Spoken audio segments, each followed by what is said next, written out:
Welcome to the Daily Coach's Sports Leadership Lessons, a reading of some of our greatest hits from more than 6 years of email newsletters that have been read by tens of thousands of leaders and learners.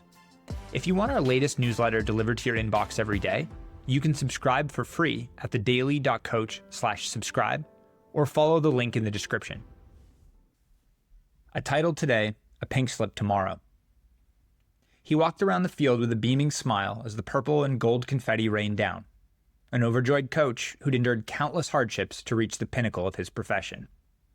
But less than 2 years after leading LSU to a college football national championship and the greatest season in school history, Coach Ed Orgeron was out of a job. Some will say his dismissal was overdue, and others will ask questions whether it's fair to part ways with a national champion so soon. But the reality is that Orgeron is hardly alone in getting a pink slip shortly after hoisting a trophy.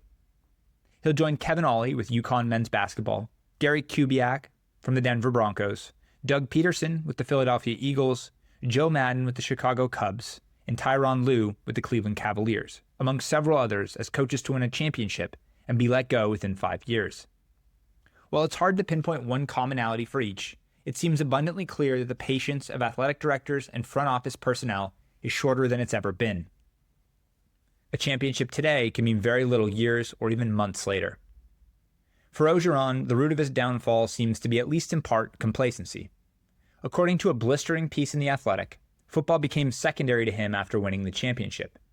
He lost staff to other jobs, skill development within the program deteriorated, he seemed distracted by off-the-field matters, and the continuity of the program that had reached unparalleled heights entirely dissolved.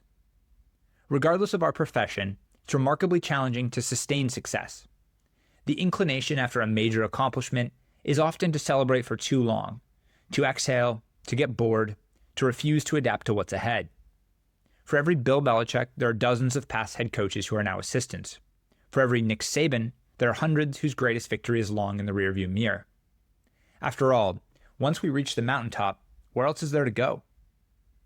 But the difference between short-lived triumph and sustained greatness is often a love of repetition and an internal fire to find an even higher mountain to climb.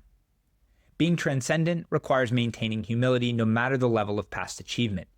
Being transcendent requires having an unquenchable thirst to prove yourself time and time again. Ultimately, champagne today very rarely leads to more champagne tomorrow. The next drink is too often a bitter, sobering taste of reality. Thanks for joining this episode of The Daily Coach. On behalf of Michael Lombardi, Coach George Raveling, and the entire Daily Coach team, we're grateful for your support. Remember, the most important person you will ever lead is yourself. Keep growing, keep learning, and most importantly, keep showing up.